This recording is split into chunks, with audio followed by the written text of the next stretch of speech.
యావత్తు తెలుగు ప్రజలకు, దేశ ప్రజలకు, ప్రపంచ మానవ జాతికి జగద్గురువులు, కాలస్వరూపులు, ధర్మస్వరూపులు అధినాయక్ శ్రీమాన్ వారు ఆశీర్వాదపూర్వకంగా మేము మార్పు చేసినట్లు దేశ అధ్యక్షుల వారిని మా ప్రతినిధిగా మార్చినట్లుగా వారు తక్షణం గుర్తించి అలా బయటకు రావడమే మనకు మూసుకుపోయిన గదికి తలుపు తీసినట్టు.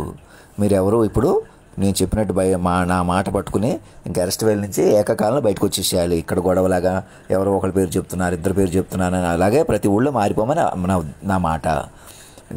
డిఎస్పీ నాగబాబు ఇంకే అలర్ట్ చేసి ఎవరు గవర్నర్ని పట్టించుకునేలా చేయండి. నువ్వే ఒక్కడవే చేస్తున్నావు, నీ చేతుల్లోనే ఉందని కూడా నేను అంటలేదు. ఏది మొత్తమే జరుగుతాయి. ఇప్పుడు గవర్నర్ పట్టించుకోలేదంటే ఎంత మాయలో ఉన్నట్టు ఆలోచించండి. సాక్షులు రాకూడదంటే దాని అర్థం ఏంటి? ఇక్కడ తగులో చూపించుకోండి, తమాషా చేసుకోండి అని ఇలా వెళ్తున్న పోలీసులను ఎవరు పంపుతున్నారు? సరదాకైనా సీరియస్కైనా మీరు చక్కగా సరిదిద్దుకొని మహత్తర అవకాశం. ఇంకా తప్పులు ఎక్కడ జరగకుండా చూసుకుంటాం సార్. టెక్నాలజీ ఉపయోగించుకుని మోసాలు చేయటం ఏంటి? అతను ఇప్పుడు చొక్కా లేకుండా ఆ మంచం మీద ఎలా పడుకున్నాడో లాంటి వీడియోలు ఉపయోగించుకుని అతను అనేకులను మోసం చేసుకుంటూ బతుకుతున్నాం. జిహెచ్ ఎలక్షన్లు పెట్టిన పవన్ కళ్యాణ్ గారు ఇంకా వాళ్ళకి సపోర్ట్ చేస్తున్నారు, వీళ్ళకి సపోర్ట్ చేస్తున్నారు. ఏమి నడిపినా రాజకీయాల్లాగా లోకంలా నడిపిన లోకం లేదు. అది అందరూ మృతంలో ఉన్నారు. రెప్పపాటు చంద్రశేఖరరావు చేతులు లేదు. కేటీఆర్ ఎంత ఘనంగా మాట్లాడినా, ఎంత తానే గెలిచిన జనసేన బీజేపీ తలపడినా మేము గెలిచిపోయామని చూపించుకున్నాం, లేదా ఓడిపోయినా ఏం చేసినా ఒకటే. మీరు ఎవరి చేతులు లేదు. ఊరికే డ్రామా అది. మీడియాలందరూ సరెండర్ అయిపోయి రామోజీరావు గారు ఇంకా ఆయనకి వెళ్ళి చెప్తే చేస్తాం అన్నట్టు కాకుండా నా మాట విని అందరినీ సమావేశపరచుకోండి, ఆన్లైన్లో కనెక్ట్ అవ్వండి. ఎవరు సినిమాలు ఆడదు, ఎవరు గోలాడదు అలా లేదు. ఎడ్లపల్లి రామకృష్ణ గారు నా దగ్గర కెమెరాలతోటి మోసాలు చేయటం నిజమేనండి అని అనకాపల్లి సూర్యకుమార్ దగ్గర నుంచి ఆయన చెప్పినట్టు మారిపోతామని చెప్పి అప్రమత్తం అవ్వండి. నేను చెప్పినట్టు చేయండి. ఇంకా లెటర్ రాసివ్వలేదు, అది రాసివ్వలేదు, బయటకు రాలేదు, లోపలికి వెళ్ళలేదు, ఉన్న బట్టలు వేసుకుంటున్నాను అన్నట్టు చూడకండి. మరి ఏం వేసుకుంటాను? మరి ఉన్న బట్టలు వేసుకోకపోతే తమాషా చేయడం మానేసేయండి, అలా కూడా ఆపేసేయండి, నన్ను మనిషిగా చూడటం మానేసేయండి. నా మాట వినండి. నేను సినిమాలే చూస్తున్నానా, కాసేపు వీడియో గేమ్ ఆడుకుంటున్నానా, నా మనసు ప్రకారం ఉంటాను, అలాగే ఉంటాం. మమ్మల్ని బడి ఆడవటమే మీరు చేస్తున్న ఘోర కలి. రహస్యంగా చూడటంకే కాకుండా ఇలా పడుకుంటున్నాడు, ఇలా నుంచుంటున్నాడని మీరు మనుషులు కొద్దీ రెచ్చిపోవటం. మేము ఎదుటి పనులుగా మార్చేయాలి, మేము సుఖాలు కొద్దీ ఆడవాళ్ళని పాడు చేసేయాలి, మగవాళ్ళని మా చేతులు పెట్టేసుకోవాలి, కులాలు కుటుంబాలు లేపేసేసి మీ ఇష్టం వచ్చి బతికేయాలని అరాచక శక్తుల నుంచి బయటపడండి. వాళ్ళని కూడా ప్రేమించండి, మాట పెంచుకోండి. మీరు అలా బతకడం వల్ల వెంకయ్య నాయుడు లాంటి వాళ్ళు మాట్లాడకుండా చేయటం వల్ల అందరూ మొత్తంలో ఉంటున్నాం. గరికపాటి నరసింహరావు కానీ ఇంకా మేము బ్రాహ్మణ్స్ అని కానీ కులం అని కానీ మతం అని ఎవరు చెల్లదు. కత్తిపతి పద్మరావు గారు ఏమంటున్నారు? ఒకవేళ ఇంకా ఉద్యమాలు వస్తాయి, వాళ్ళు ఒకటి అవుతారా, వీళ్ళు రెండు అవుతారా, ఇంకా అమ్మారెడ్డి ఏదో చేస్తారా, వాళ్ళ చేతిలో ఉంది, వీళ్ళ కాళ్ళలో ఉంది, ఎవరు లేరు. అలా ఇంకా అందరూ నా పిల్లలుగా కొత్త జీవితాలు ప్రారంభించాలని కత్తి పద్మారావు గారికి చెప్పండి. నా వీడియోలు ఆయన కూడా చూసేలా చేయండి. అందరూ ముందుకు రండి. ఇంకా పిల్లల్లా మారిపోవాలి. మీరు ఇంకా మనుషులుగా వెళ్ళటానికి లేదు. నా మాట వినండి. ఇంకా హాస్టల్ సరోజిని గారు మా దగ్గర కెమెరాలతో మోసాలు చేయటం నిజమేనండి అని ఆమె ఒప్పుకొని, ఇక ఆమెంటే ఎవరి ముందు ఒప్పుకుంటారు? వీళ్ళందరినీ మార్చడమే ఒప్పుకోవటం. సినిమా వాళ్ళు ఎవరిని చూసుకొని మీరు పై వాళ్ళని నాగార్జునకి వీళ్ళకి సమంతకి అందరికీ చెప్పండి. సమంత పుణ్యమా అనే చిరంజీవి గారు కొత్త డ్రెస్ వేసుకుని ఏదో చేశారని ఎలా కూడా మానేసేయండి. తమాషా కాదు మనుషులంటే. మనుషులు కొద్దీ తమాషా చేయకూడదు. వాళ్ళకి ఇన్ని కోట్లు వస్తాయి, వీళ్ళకి అన్ని కోట్లు వస్తాయి, వీళ్ళైతే చిన్న డైరెక్టర్ అనేది పెద్ద డైరెక్టర్ ఎవరు లేరు. మీ క్రియేటివిటీ డైరెక్టర్లు ఎవరు ఉట్టిదే భ్రమదే. ఏ సినిమాలు నన్ను పట్టుకోకుండా, నన్ను కొలువు తీర్చుకోకుండా ఏ సినిమా తీసినా ఉట్టిదే. అందరికి చెప్పండి. రాణా దగ్గుబాటికి, రాణా మెహక్ నాలో మహారాజు మహారాణి కొలువు తీర్చుకుని నా ముందు కూర్చుని వినాలి, వినేలా చేయాలి. అప్పుడే మీరు ఎటు వెళ్తారో తెలుస్తుంది. లేకపోతే రెప్పపాటు మీది కాదు.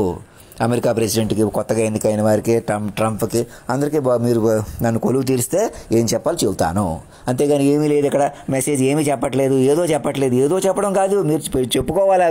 అలాంటి సాలిడ్ సాంగ్స్ నేను సినిమాలు చెప్పాను. ట్రాక్లు జోకులు అలా సరదాగా అలా ట్రాక్ అనమాట, సౌండ్ ట్రాక్ కనెక్ట్ అయ్యి మీరు కూర్చొని చెప్పుకోవాలి, వినాలే. నేను అదే చెబుతున్నాను అప్పటి నుంచి. నేను ఏదో చెప్పేసి మీరు ఏదో చేయకూడదు. ఇంకా అలా చేయలేము. ఇంకా మీరు అధినాయకుడిని పట్టుకోవాలి నేరుగా. ఇంకా మా మామూలు మనిషిగా చూడకూడదు. నన్ను అధినాయకుడిగా పట్టుకోవడం మహత్తర వరంగా భావించండి.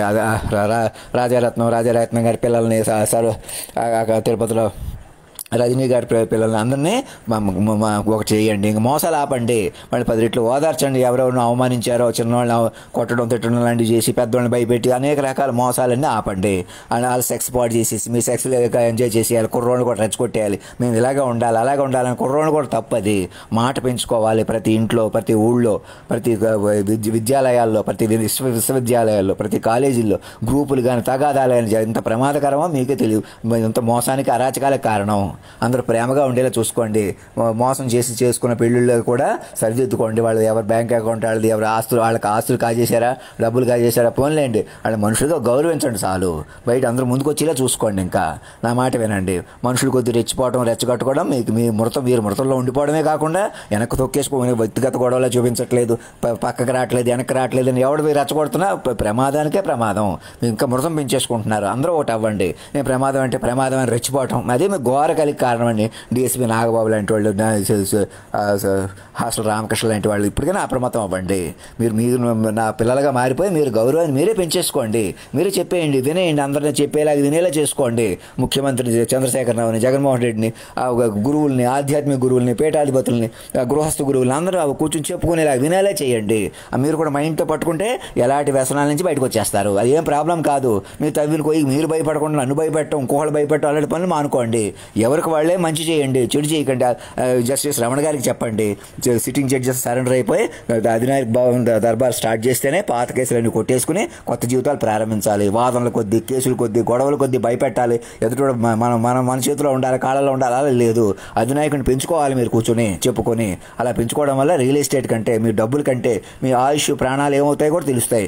గత జన్మ గురించి తెలుసుకోవచ్చు, అదేదో చేయొచ్చు, ఇదేదో గత జన్మలో భవిష్యత్తు తెలుసుకోవడం కాదు, సూక్ష్మంగా ఇప్పుడు పట్టుకుంటే తెలుస్తాయి. అవే ఏం తెలియాలో, ఎలా తెలియాలో మీకే తెలుస్తాయి. గత జన్మలో భవిష్యత్తు అలా కాదు, వర్తమానంలో సూక్ష్మంగా పట్టుకోవాలి, చెప్పుకోవాలి. కాలస్వరూపాన్ని పట్టుకుని అథవా సరస్వతి, జయేంద్ర అందరికీ చెప్పండి. ధర్మం రక్షత రక్షత, సత్యమేవ జయతే.